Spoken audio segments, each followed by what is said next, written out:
শারীরিক দুর্বলতার কারণে? না, মানুষ অসুস্থ হন তার মানসিকতার কারণে, তার বিবেকের কারণে, তার কর্মের কারণে, তার ক্রোধের কারণে। আর যখন কেউ সুস্থ হন, ঠিক হয়ে যান, তার মানে এটা নয় যে শুধু ওষুধের জন্য তিনি সুস্থ হয়েছেন। না, এটা কারোর তার প্রতি প্রেমের প্রভাব, বিশ্বাসের প্রভাব, সম্বলের প্রভাব।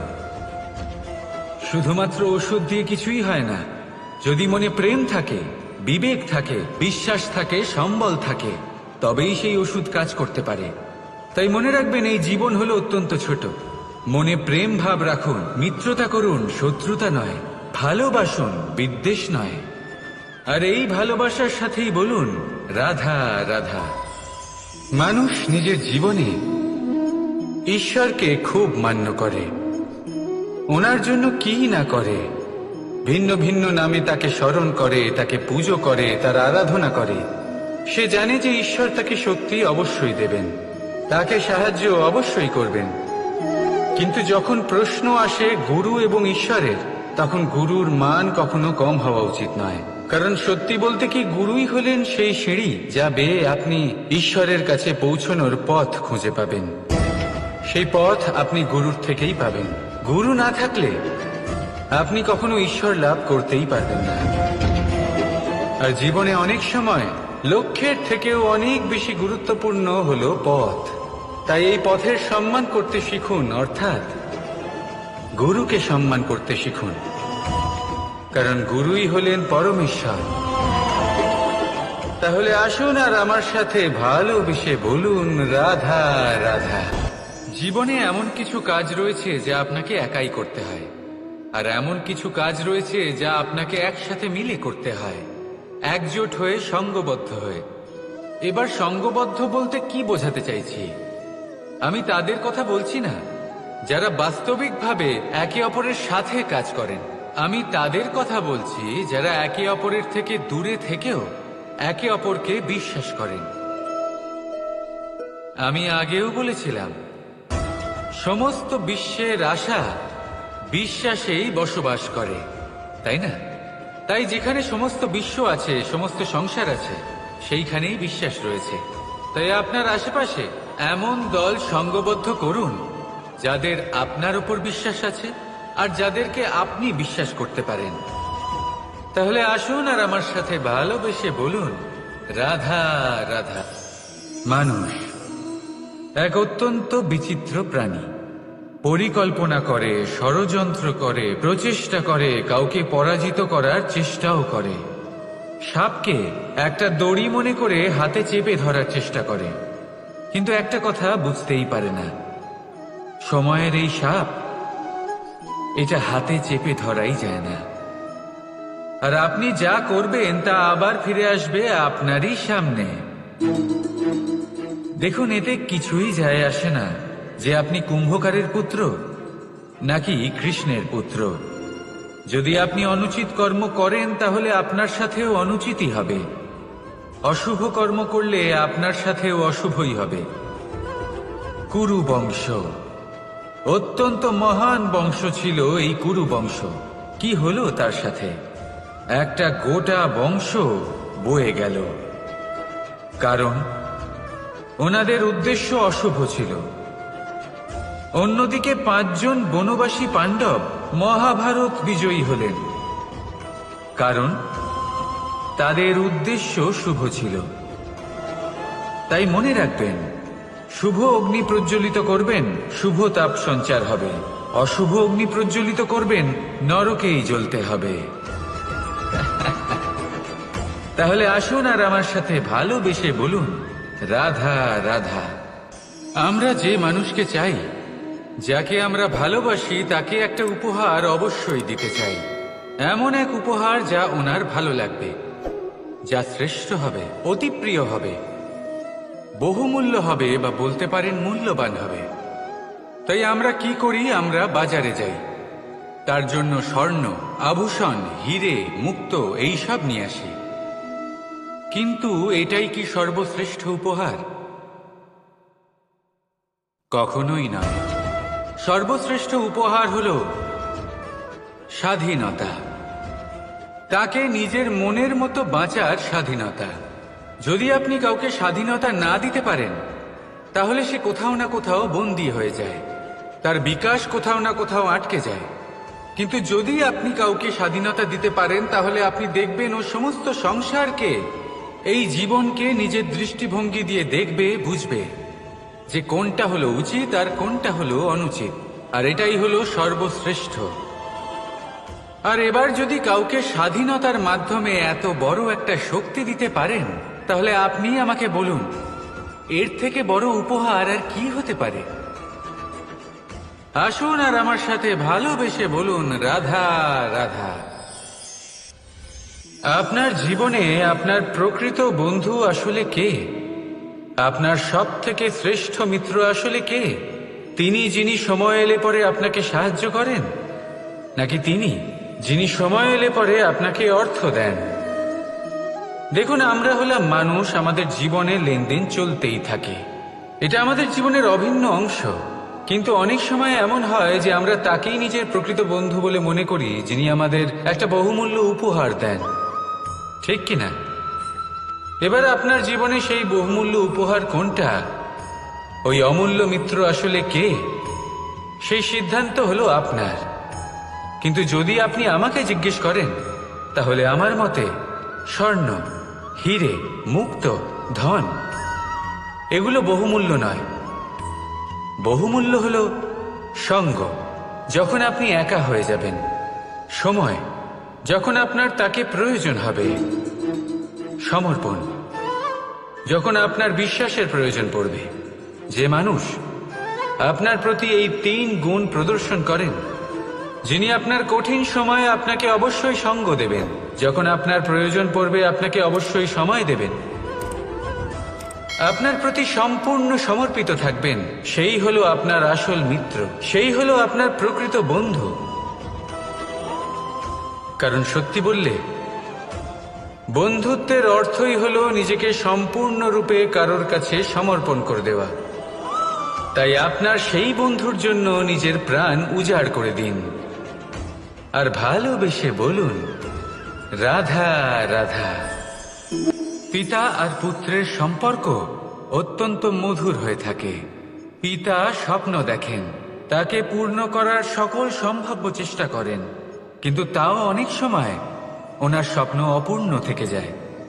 তখন পিতা ভাবেন যে স্বপ্ন উনি পূর্ণ করতে পারেননি, ওনার সন্তান তা অবশ্যই পূরণ করবে। যে স্থানে উনি কখনো পৌঁছতে পারেননি, সেই স্থানে ওনার পুত্র অবশ্যই পৌঁছবে।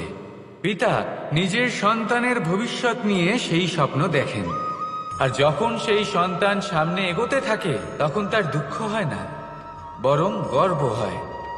ওনার ভালো লাগে এটা দেখে যে ওনার সন্তান অনেক উন্নতি করছে। কিন্তু যখন সন্তান নিজের অভিভাবকের শক্তি দেখে, তার যশ দেখে হিংসা করতে থাকে, সমস্যা সেইখানেই শুরু হয়। সেই জন্য সকল সন্তানকে এটা মনে রাখতে হবে, দেখুন, পুত্র হবার সুবাদে, এক সন্তান হবার সুবাদে এটা হলো আপনার অধিকার যে আপনি আপনার পিতার থেকে বেশি উন্নতি করবেন। আপনার পিতাও এটাই চান, কিন্তু সুস্থভাবে এটা করুন। একটা রেখা টেনে নিন, যাতে আপনি তাতে এগোতে পারেন, আর আপনার পিতার তাতে গর্ববোধ হয়, আর সেই বিষয়ে দুঃখ না হয় যে আমার সন্তান আমাকেই ছোট করার চেষ্টা করছে। ইতিহাস সাক্ষী রয়েছে, যে মানুষ অন্য কাউকে ছোট করার চেষ্টা করেছেন, সেই মানুষই ছোট হয়ে গেছেন। আর আমার মনে হয় না আপনি এটা চান, কারণ কোনো একদিন আপনিও কারোর পিতা হবেন। আসুন আমার সাথে ভালোবেসে বলুন, রাধা রাধা। মানুষ তার জীবনে 2 ধরনের পরিস্থিতিকে খুব ভয় পায়। 1, কোনো কারণবশত কারোর সামনে নত হওয়া। 2, কোনো কারণে নিজের চরিত্র থেকে, নিজের মূল্যবোধ থেকে বিচ্যুত হওয়া। এবার কেন হয় এরকম যে কথায় কথায় কারোর সামনে নত হতে হয়? কেন বারংবার নিজের চরিত্র থেকে চ্যুত হতে হয়? এরকম কেন হয়? এটা তখনই হয় যখন আমাদের শিক্ষা এবং মূল্যবোধের অভাব থাকে। যদি মানুষের মধ্যে প্রকৃত শিক্ষা থাকে তাহলে এই সংসারে কোনো সময় এবং কারোর সামনেই নত হওয়ার কোনো প্রয়োজন নেই। যদি মানুষের মধ্যে মূল্যবোধ থাকে তাহলে তাকে নিজের মূল্যবোধ বা চরিত্র থেকে বিচ্যুত হতে হয় না, তা সে যাই হয়ে যাক না কেন। কোনো বালককে যদি জন্ম থেকেই সুশিক্ষার অধিকারী করা হয়, শিক্ষিত করা হয়, মূল্যবোধের অধিকারী করা হয়, তবে সে এই সংসারে এমন কর্ম করবে যাতে সে নিজেকে, নিজের পরিবারকে, সমগ্র সমাজকে গর্বিত করতে পারে। শিক্ষা লাভ করুন, মূল্যবোধ লাভ করুন এবং আমার সাথে ভালোবেসে বলুন, রাধা রাধা। এই সংসারে কোনো বস্তু হোক বা ব্যক্তি হোক, তার একার গুরুত্ব কিন্তু খুব বেশি নয়। একটা উদাহরণ হিসেবে বৃষ্টির ফোঁটাকে ভেবে দেখুন। যদি একটি বৃষ্টির ফোঁটা হয় তাহলে তার খুব বেশি গুরুত্ব থাকে না, কিন্তু যখন সহস্র বৃষ্টির ফোঁটা মেঘের মধ্যে দিয়ে ঝরে পড়ে তখন সেটা বর্ষার রূপ ধারণ করে। সেই বর্ষা যা এই প্রকৃতিকে শান্ত করে। সেইভাবেই পাথরের ছোট টুকরো, তার খুব বেশি গুরুত্ব থাকে না, কিন্তু যখন অসংখ্য পাথরের টুকরো একত্রিত হয় তখন তা পর্বতের আকার ধারণ করে। সেইভাবেই কিছু মানুষ যখন একত্রিত হন তখন তৈরি হয় পরিবার, কিছু পরিবার যখন একত্রিত হয় তখন তৈরি হয় সমাজ, যখন অনেক সংখ্যক সমাজ একত্রিত হয় তখন তৈরি হয় রাজ্য। এবার এই রাজ্যের সবথেকে গুরুত্বপূর্ণ ব্যক্তি হতে পারেন রাজা, কিন্তু তাও সেই রাজা একা কিছু করতে পারেন না। যুদ্ধ লড়ার সময় তারও নিজের সৈন্যদলকে প্রয়োজন পড়ে। কিন্তু এই সংসারে এমন একজন ব্যক্তি আছেন যিনি একাই সব কাজ করতে থাকেন, এবং সেই ব্যক্তি হলেন মা। আমাদের জীবনে একজন পিতার ভূমিকা কিন্তু নিঃসন্দেহে অমূল্য, কিন্তু আমাদের সকলের জীবনে যে ভূমিকা একজন মায়ের তা অন্য কারোর থাকে না। একজন মা একাই সন্তানকে বড় করতে পারেন, সংস্কারী করে তুলতে পারেন, তার জন্য পরিশ্রম করেন। আর এত কিছু কাজ করার পরেও তার কাজের জন্য তিনি প্রশংসা অবশ্য পান না। উল্টে যদি সেই সন্তান অনুচিত পথে চালিত হয়, অনুচিত কর্ম করে, তখন সেই মাকেই অপবাদের পাত্র হয়ে উঠতে হয়। আমাদের জীবনে মায়ের যোগদান কতটা সেটা বুঝুন। আপনাকে বড় করে তোলার জন্য উনি কতটা পরিশ্রম করেছেন সেটা বুঝুন। আজ থেকে, এখন থেকে, এই মুহূর্ত থেকে মাকে সম্মান করতে শিখুন। যখন সময় পাবেন, যখন সুযোগ হবে, তখন তার প্রশংসা করুন, ওনারও ভালো লাগবে। আর মায়ের এই মমতার জন্য, তার এই ভূমিকার জন্য আসুন সবাই মিলে আমরা তাকে প্রণাম করি, আর সকলে মিলে ভালোবেসে বলি, রাধা রাধা। মানুষের মানসিকতা এমন হয় যে সে যতটা করে আশা করে যে তার থেকে অনেক বেশি তার বদলে সে পাবে। দেখুন, সবকিছুই আপনার ভাবনা চিন্তার উপর নির্ভর করছে। আপনি যদি ফলের বিষয়ে ভেবে কর্ম করতে থাকেন তাহলে সেটা অনুচিত। জীবনের আসল আনন্দ হলো নিজের কর্ম করতে থাকা, ফলের চিন্তা করা উচিত নয়। যদি আপনি এরকম ভাবেন যে আমি এতটা করছি, আমার এতটা পাওয়া উচিত, সেই ভাবনা অনুচিত। যদি আপনি সেবার মানসিকতা নিয়ে কর্ম করতে থাকেন, কর্মচক্রে প্রবাহিত হন, যদি আপনি এমন ভাবনা রাখেন যে আমি এতটা পাচ্ছি তাই এর থেকে অনেক বেশি আমি কর্ম করব, তাহলে নিশ্চিত রূপে আপনি যতটা করছেন তার থেকে অনেক বেশি আপনি পাবেন, আপনার আশার থেকে অনেক বেশি আপনি পাবেন। শুধু জীবনে অনেক বেশি কাজ করতে থাকুন, ফলের চিন্তা করবেন না। আর মনে রাখবেন, এই ভাবনাই সব থেকে বড় বীজ। কর্মের উপর বিশ্বাস রাখুন, জীবনে যা যা আপনি চান সবই সুখময় হবে। আসুন আর আমার সাথে ভালোবেসে বলুন, রাধা রাধা। আপনি কখনো পর্বতের শিখরে উঠেছেন? আপনি দেখতে পাবেন পর্বতের পদতলে প্রচুর সুন্দর ফুল রয়েছে, সবুজ বনানী রয়েছে। যত আপনি উপরে উঠতে থাকবেন তত ফুল কমতে থাকবে, সবুজ বনানী কমতে থাকবে। আরো কিছুটা ওপরে উঠলে কাঁটা জাতীয় গাছ দেখতে পাবেন, শুকনো গাছ দেখতে পাবেন। আরো যদি ওপরে ওঠেন তাহলে পাষাণ দেখতে পাবেন। আরো উপরে উঠলে হিমখণ্ড দেখতে পাবেন। এই যে পর্বত, তা মনুষ্য জীবনের সবথেকে উত্তম উদাহরণ।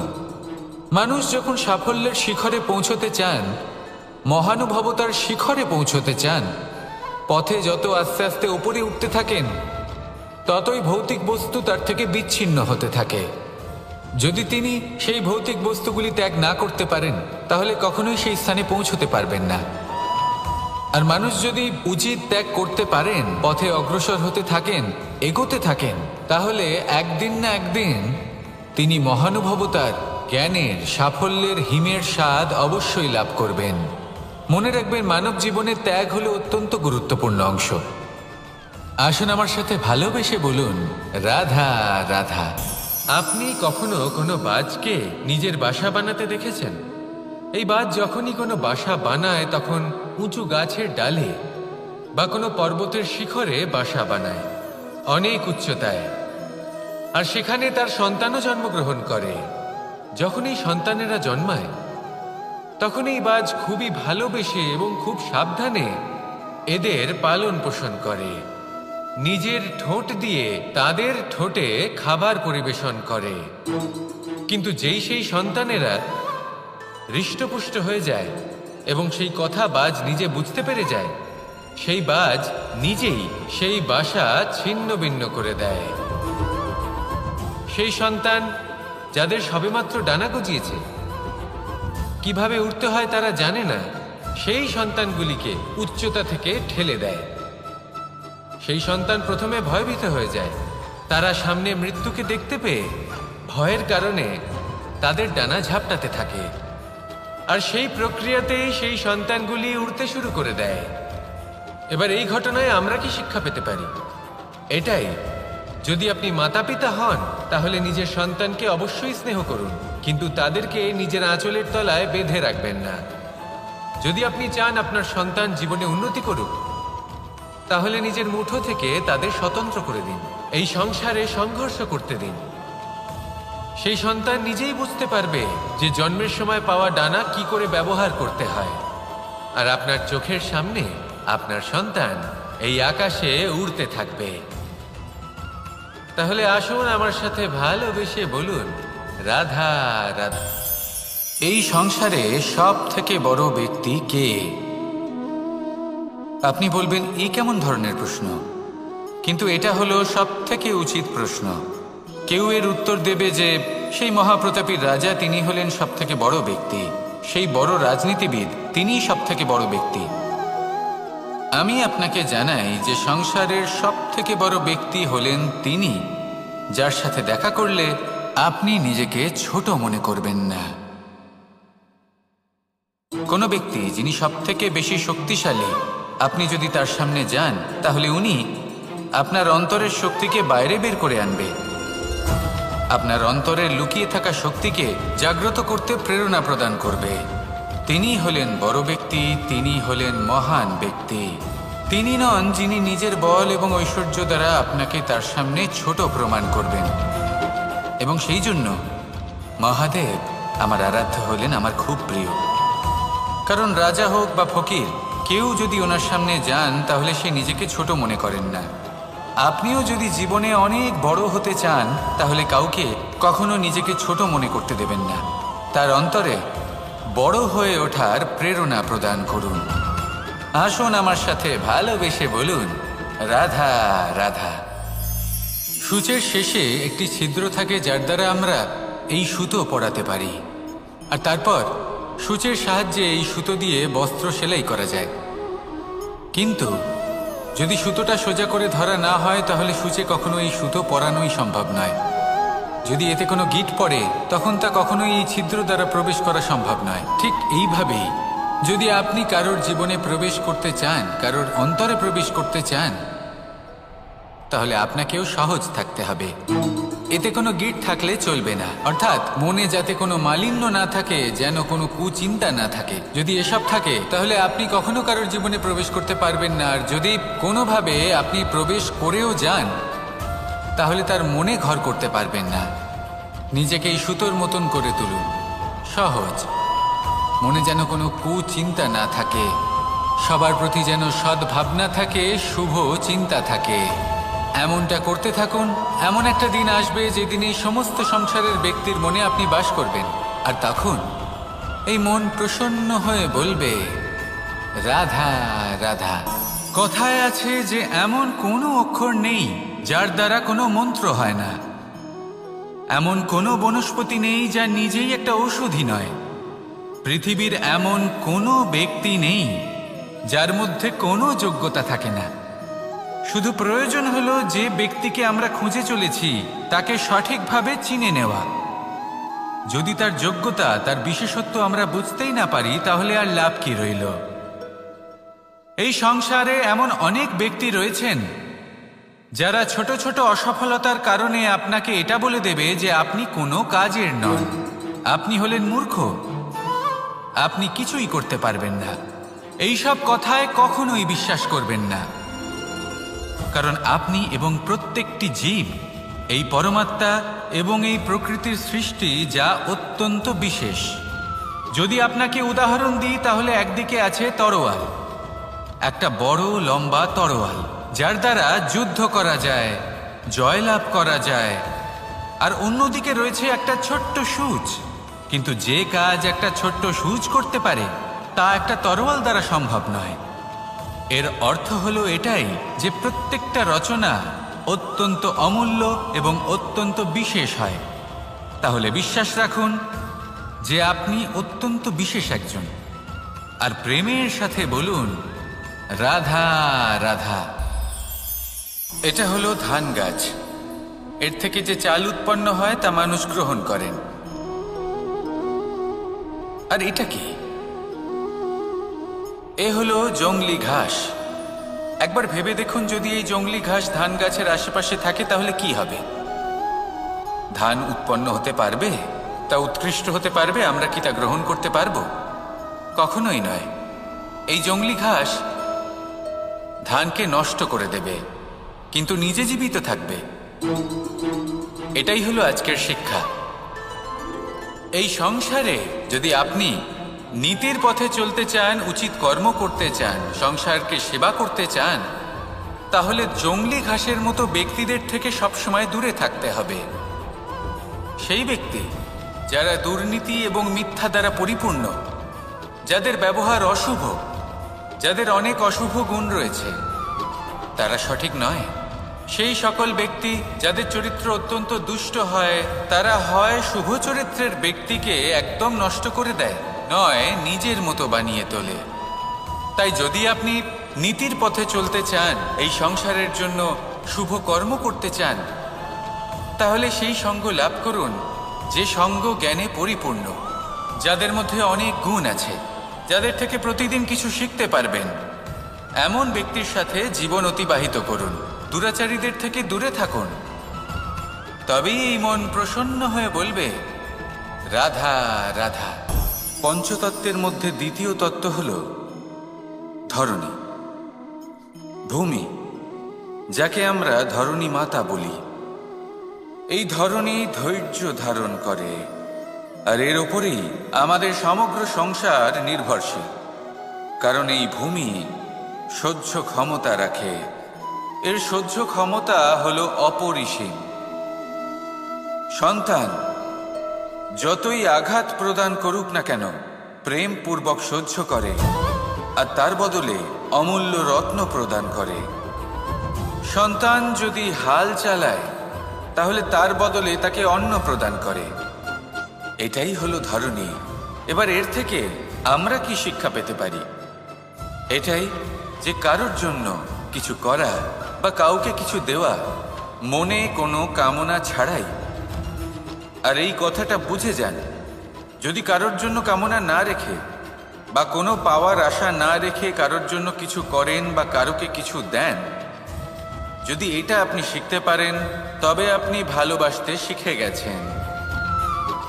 আর সেই জন্যই এই ধরিত্রীকে মাতা বলা হয়, কারণ মাতা শুধু উনি নন যিনি গর্ভে সন্তানকে ধারণ করেন, মাতা তো উনিও যিনি জীবন বাঁচতে শেখান, যিনি জীবন বাঁচার উদাহরণ প্রদান করেন। তাহলে ধরনীর থেকে এই নিঃস্বার্থ ভাব শিখুন, নিঃস্বার্থ ভালোবাসা শিখুন, আর এই ভালোবাসার সাথেই বলুন রাধা রাধা। এই সংসারে আমরা প্রকাশ কোথা থেকে পাই? এর উত্তর বড়ই সরল। ভোরে যখন সূর্যোদয় হয় তখন প্রকাশের কিরণ আমাদের ঘরে এসে পৌঁছয়। এইভাবেই আমরা প্রকাশ লাভ করি। এবার এই প্রকাশের আলোতেই আমরা সারাদিনের কাজ সম্পন্ন করি। সন্ধে হয়ে যায়, সূর্যাস্তও হয়ে যায়, আর আমাদের ঘর যাতে অন্ধকার না হয় তার জন্য আমরা একটা প্রদীপ প্রজ্বলিত করি। এটাই ঘটে আমাদের জীবনেও। এবার প্রবাহমান আয়ুর সাথে আমরা আমাদের অন্তরে যদি একটা প্রদীপ প্রজ্বলিত করে নিই তাহলে বিষয়টাই অন্যরকম হবে। এবার আপনি বলবেন কোন প্রকাশের কথা বলছি যা আমাদের অন্তরে জাগ্রত করা সম্ভব? আমাদের আত্মার মাঝে প্রেমের প্রকাশ জাগ্রত করার কথা বলছি। কারণ আমাদের এই জীবন এও হলো দিনের আলোর মতো। আজ প্রকাশ আছে, কিন্তু কোনোদিন অবশ্যই অস্ত হবে। কিন্তু অস্ত হবার আগে যদি আমরা আমাদের আত্মার মাঝে প্রেমের এই প্রকাশ উজ্জ্বলিত করে নিই তাহলে আমাদের সন্ধ্যাকালও আমরা আনন্দে এবং প্রেমে যাপন করব। তাহলে আসুন আর আমার সাথে ভালোবেসে বলুন রাধা রাধা। লোকে বলে জীবনে মেলামেশা করা অত্যন্ত আবশ্যক। এতে সম্পর্কের আধারও হয়, আবার ব্যবসাও চলে। কিন্তু সবচেয়ে বেশি গুরুত্বপূর্ণ হলো ব্যবহার। তাই এই বিষয়ে ভাবুন, আপনার জীবনে কে আপনার সাথে মেলামেশা করবে তা নিশ্চিত করে সময়। আপনি আপনার জীবনে কার সাথে মেলামেশা করবেন তা নিশ্চিত করবে আপনার হৃদয়। আপনি যাদের সাথে মিশছেন তাদের হৃদয়ে আপনি কতক্ষণ থাকবেন তা নিশ্চিত করবে আপনার ব্যবহার। নিজের ব্যবহার ভালো রাখুন, সব ভালোই হবে। রাধা। মানুষ তার জীবনে দুই ধরনের পরিস্থিতিকে খুব ভয় পায়। এক, কোনো কারণবশত কারোর সামনে নত হওয়া। দুই, কোনো কারণে নিজের চরিত্র থেকে, নিজের মূল্যবোধ থেকে বিচ্যুত হওয়া। এবার কেন হয় এরকম যে কথায় কথায় কারোর সামনে নত হতে হয়? কেন বারংবার নিজের চরিত্র থেকে চ্যুত হতে হয়? এরকম কেন হয়? এটা তখনই হয় যখন আমাদের শিক্ষা এবং মূল্যবোধের অভাব থাকে। যদি মানুষের মধ্যে প্রকৃত শিক্ষা থাকে তাহলে এই সংসারে কোনো সময় এবং কারোর সামনেই নত হওয়ার কোনো প্রয়োজন নেই। যদি মানুষের মধ্যে মূল্যবোধ থাকে তাহলে তাকে নিজের মূল্যবোধ বা চরিত্র থেকে বিচ্যুত হতে হয় না, তা সে যাই হয়ে যাক না কেন। কোনো বালককে যদি জন্ম থেকেই সুশিক্ষার অধিকারী করা হয়, শিক্ষিত করা হয়, মূল্যবোধের অধিকারী করা হয়, তবে সে এই সংসারে এমন কর্ম করবে যাতে সে নিজেকে, নিজের পরিবারকে, সমগ্র সমাজকে গর্বিত করতে পারে। শিক্ষা লাভ করুন, মূল্যবোধ লাভ করুন এবং আমার সাথে ভালোবেসে বলুন রাধা রাধা। এই সংসারে কোনো বস্তু হোক বা ব্যক্তি হোক, তার একার গুরুত্ব কিন্তু খুব বেশি নয়। একটা উদাহরণ হিসেবে বৃষ্টির ফোঁটাকে ভেবে দেখুন। যদি একটি বৃষ্টির ফোঁটা হয় তাহলে তার খুব বেশি গুরুত্ব থাকে না, কিন্তু যখন সহস্র বৃষ্টির ফোঁটা মেঘের মধ্যে দিয়ে ঝরে পড়ে তখন সেটা বর্ষার রূপ ধারণ করে। সেই বর্ষা যা এই প্রকৃতিকে শান্ত করে। সেইভাবেই পাথরের ছোট টুকরো, তার খুব বেশি গুরুত্ব থাকে না, কিন্তু যখন অসংখ্য পাথরের টুকরো একত্রিত হয় তখন তা পর্বতের আকার ধারণ করে। সেইভাবেই কিছু মানুষ যখন একত্রিত হন তখন তৈরি হয় পরিবার, কিছু পরিবার যখন একত্রিত হয় তখন তৈরি হয় সমাজ, যখন অনেক সংখ্যক সমাজ একত্রিত হয় তখন তৈরি হয় রাজ্য।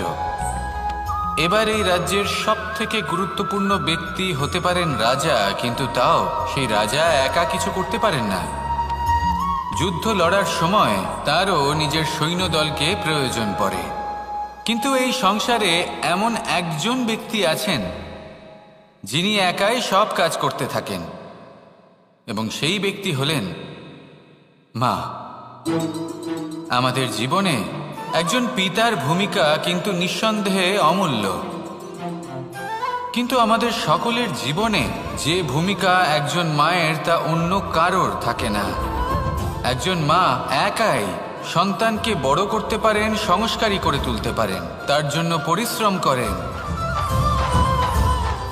আর এত কিছু কাজ করার পরেও তার কাজের জন্য তিনি প্রশংসা অবশ্য পান না। উল্টে যদি সেই সন্তান অনুচিত পথে চালিত হয়, অনুচিত কর্ম করে, তখন সেই মাকেই অপবাদের পাত্র হয়ে উঠতে হয়। আমাদের জীবনে মায়ের যোগদান কতটা সেটা বুঝুন। আপনাকে বড় করে তোলার জন্য উনি কতটা পরিশ্রম করেছেন সেটা বুঝুন। আজ থেকে, এখন থেকে, এই মুহূর্ত থেকে মাকে সম্মান করতে শিখুন। যখন সময় পাবেন, যখন সুযোগ হবে, তখন তার প্রশংসা করুন, ওনারও ভালো লাগবে। আর মায়ের এই মমতার জন্য, তার এই ভূমিকার জন্য আসুন সবাই মিলে আমরা তাকে প্রণাম করি, আর সকলে মিলে ভালোবেসে বলি রাধা।